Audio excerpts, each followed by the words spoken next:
guys, welcome back to my channel. Evolvers, if you're subscribed, thank you so much. I appreciate it. For those of you that are new, go ahead and join the fam. So today I just want to reintroduce myself first of all. For those of you who are new, my name is Monette and I am a professional intuitive empath as well as an all-around life path 3. And today we're going to get right into it. Just want to talk about a follow-up to a video that I made a little while ago pertaining to your narcissist. And my narcissist tried to Hoover me. And this is a bit of an experiment that I did, being completely mindful that it could very well be playing with fire. So what I would say to other empaths or people that have suffered from narcissistic abuse, this is not something that I would advise that you do.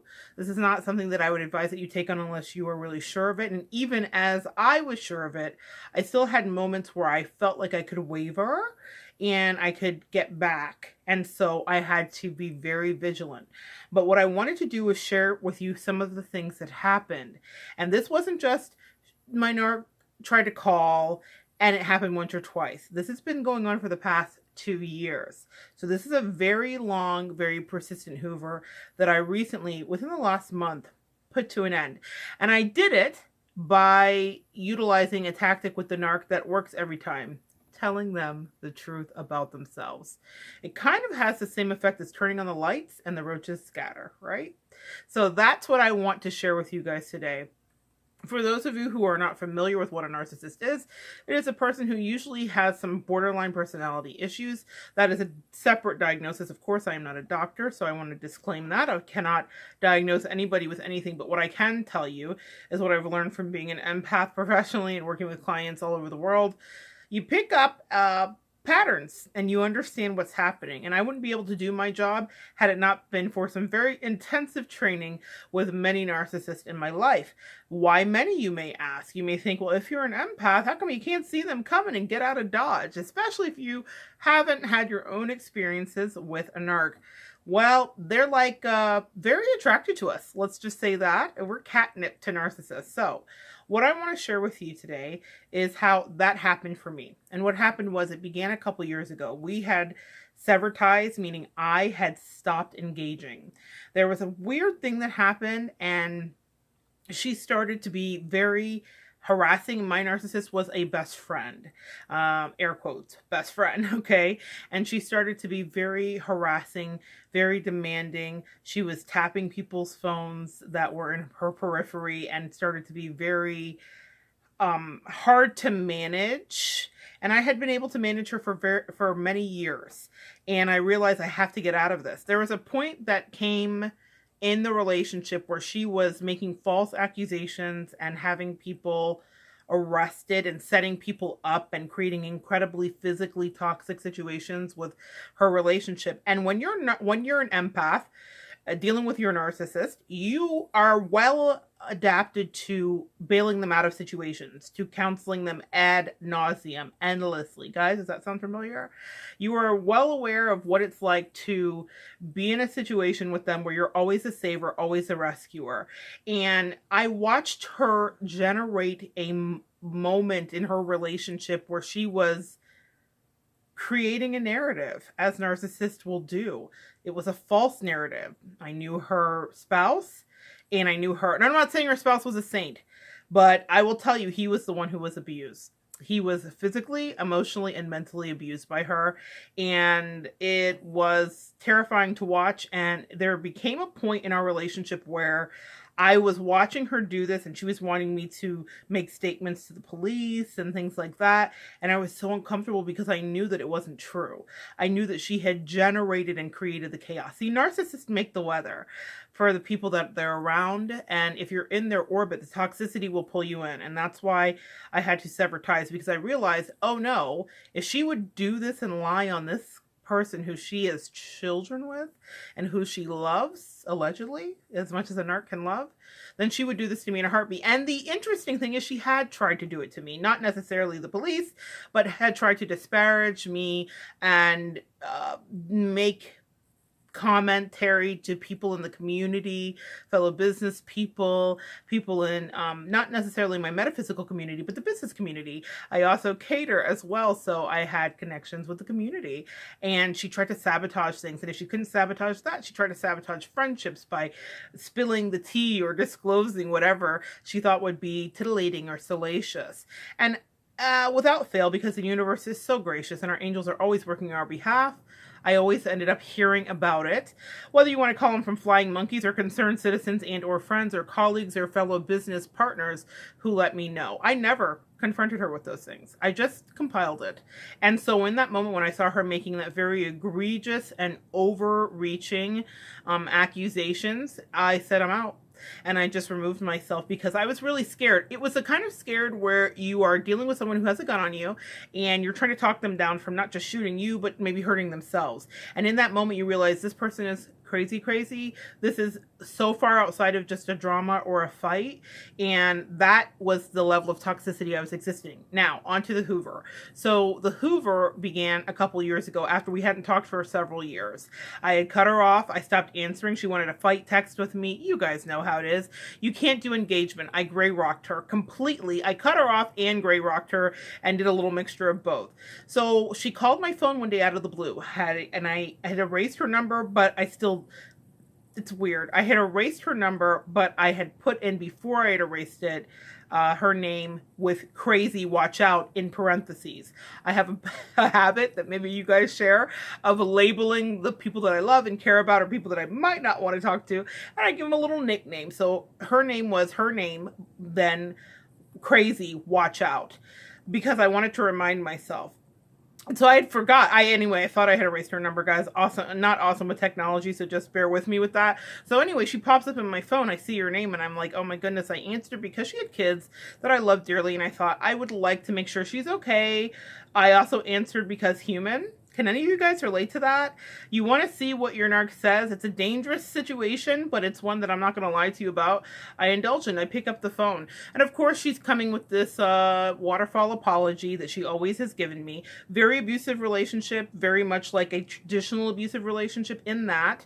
Even though we were not physically abusive with one another, it felt like that, where a guy or a girl might abuse somebody and then like want to gift them or take them to dinner. Are these things that you've ever experienced with your narc when they're trying to make up with you? Because they don't really know what love is. So they just pretend and they posture what they've seen other people do. And when we have a fight, we make up. So that would happen. So she thought she was going to do that. So she starts with the apology. I listen to the apology. I don't hate her. One of the things about narcissists, if we're going to tell the truth, is they can be incredibly charming and attractive. And when I say that, when I mean as attractive, I mean because they don't live with boundaries, that can be very exciting if you're very square or if you're very used to traditional interactions and friendships. But if you have any narcissistic injury, meaning when I say narcissistic injury, if you have a parent like I did that was a narcissist, there's a part of you that's kind of trained for chaos. And until you start to get really clear and level-headed about the abuse that you've gone through, you might recreate and attract other people like that. So she was definitely like this. My narcissistic father definitely was bipolar and other things, but the point is that I was used to and had associated chaos with excitement and love. It's very sick, and I spent a lot of years dealing with that. However, in that moment, I allowed her to apologize and go through the thing with her thinking, I've got her right on the hook. And then I started setting boundaries, really firm boundaries, because I thought, I don't know what to do here. This was an experience, even though I'd had it with her before, it was different because I had evolved so much. I'm not just saying that because it's the name of my channel. I had evolved so much in the years that we were away. I had turned into a professional empath. I was doing it for charity events and metaphysical fairs, but this is a full-time job that I have now where I deal with clients every single day, and she didn't know that about me. And I had art shows and I did other events, and there were some things that she did know about, but she didn't know who I was, nor did I tell her, because the thing about a narcissist is we don't share our good with them because they're very inherently jealous people. So you cannot share the positive things that are happening in your life because they're not handling it well. So I didn't share the things that had gone on. I just let her talk. And then she was like wanting to call me. And in the first conversation, guys, I took notes because I'm a nerd. I took notes. I did. What I want you to understand is that this is so textbook. When you're watching all these videos on this YouTube community about narcissism and about what to watch out for, you're getting great information. You're getting free information. It's kind of incredible. It's as good as,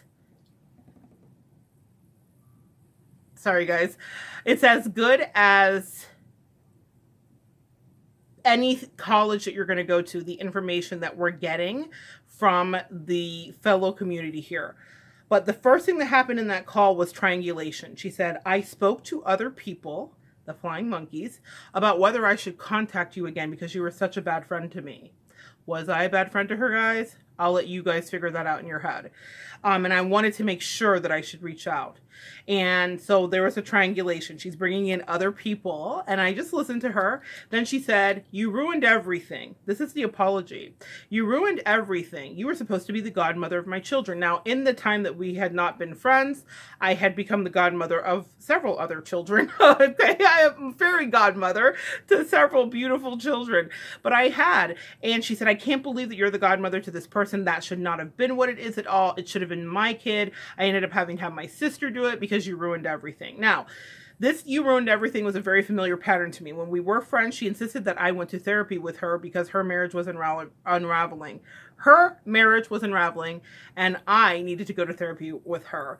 And I went like an idiot because I was into my people pleasing and I hadn't done my self-work. And so I didn't value myself, and I thought maybe I should help. You know, that's what I should do. Is that not overstepping, guys? See, that's what we talk about. I made another video today called Saying No. There are so many no's that should have happened to her, but let me get back to the point. So I was familiar with this you ruined everything thing because we had been in therapy together at her behest and because I was trying to accommodate her.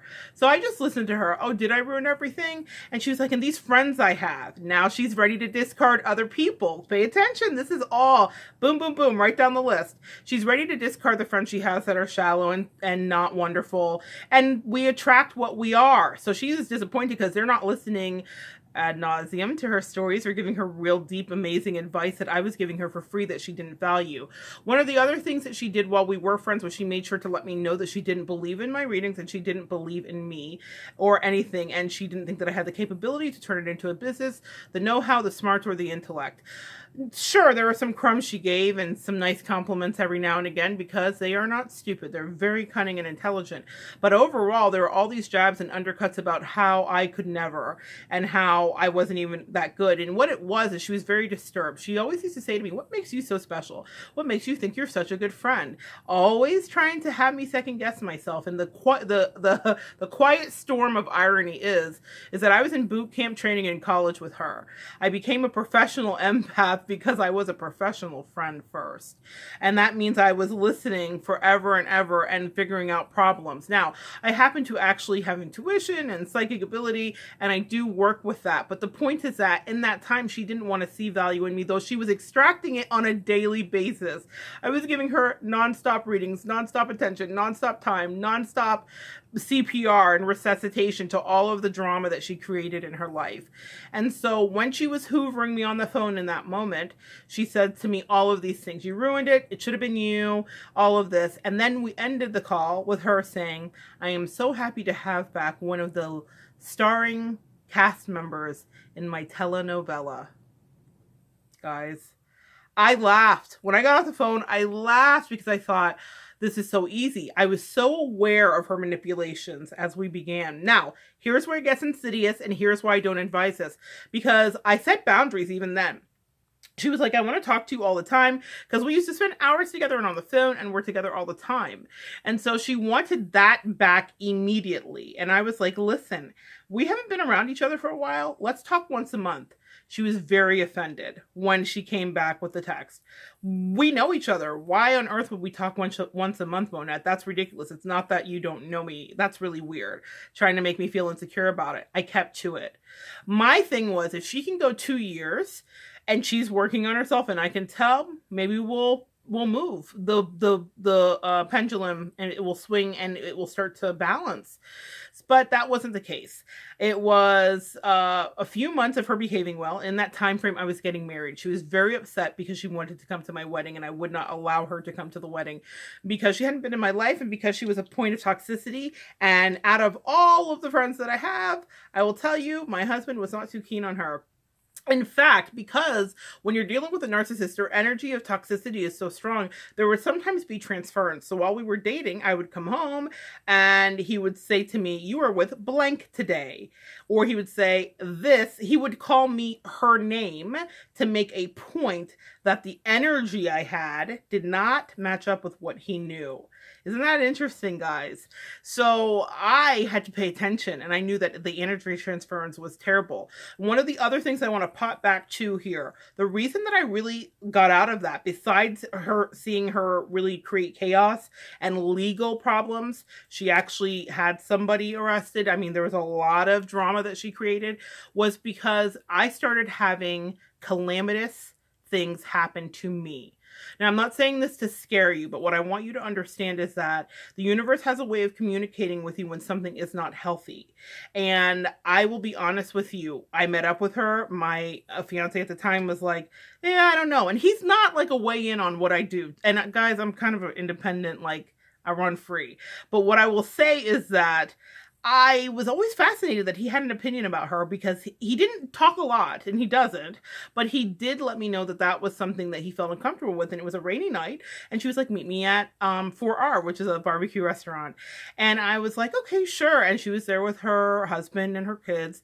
And on the way home, we had a good time. It was fine. Nothing of note. On the way home, I got into a terrible car accident. I'm not exaggerating.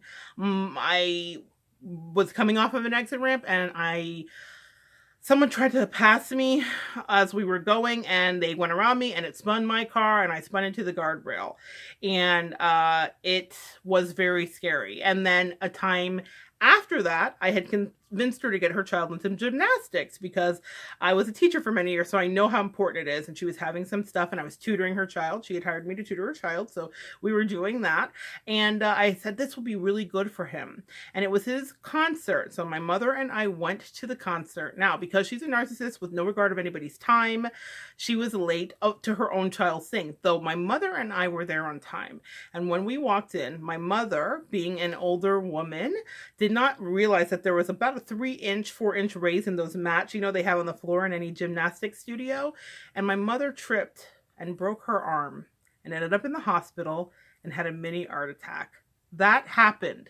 Now, I'm not blaming her for that, but what I know is that we are being communicated with all the time, and I was being told very clearly to sever the relationship, but I wasn't taking heed. And so the universe is trying to wildly flail and get my attention. So as she started to come back into my life several years later, and I put those boundaries up, we did talk once a month, and I kept it to that, and I kept it light. And she was getting progressively angry because of the denial for the wedding. And then eventually she exploded because she wanted to have her way and she couldn't. And I kept her at a distance. I maybe saw her one time. I saw her one time in that last 2 years. And she recently reached out to me about a month and a half ago and asked me to do a dream interpretation for her. Now, a full circle moment. Don't I love those? And I reminded her ever so politely, "My love, you don't even believe in my readings. You don't think they work. You always told me how crappy they were. So why on earth would you want a reading from me?" And I said, "Here's the deal. I probably did you a disservice because I should have never been doing readings for you. You do need a reading. Get it from somebody who is a reputable source. I can recommend you to people that I'm friends with in the community, fellow colleagues." She didn't like that. And I also told her I don't do readings for friends anymore, and it is my rule, and I used her name, her last name, as the rule. And I winky faced it. It was a text, and I said, but it is the truth.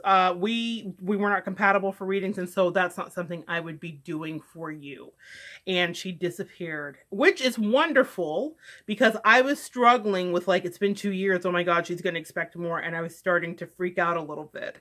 So guys, I just wanted to touch base. I'm going to make a follow-up video and get a little bit more into depth for those of you who might want to know a little bit more about that situation. But I wanted you to understand you can resist a Hoover. You can set boundaries in a Hoover. I wouldn't advise it. It's a tricky place to be because the toxicity is insidious, and if you allow yourself to get back into the swing of it, things will start to fall apart in your life again, and you won't understand why. Narcissists don't wish success for anybody because it's not something they can harness for themselves. So, all right, guys, I will finish up another video. We'll do a part 2. Thank you for checking in with me today. I hope this has been helpful, and come on back and we will continue to evolve together. And if you're interested, I've got a website, so check that out, and let's chat. Bye.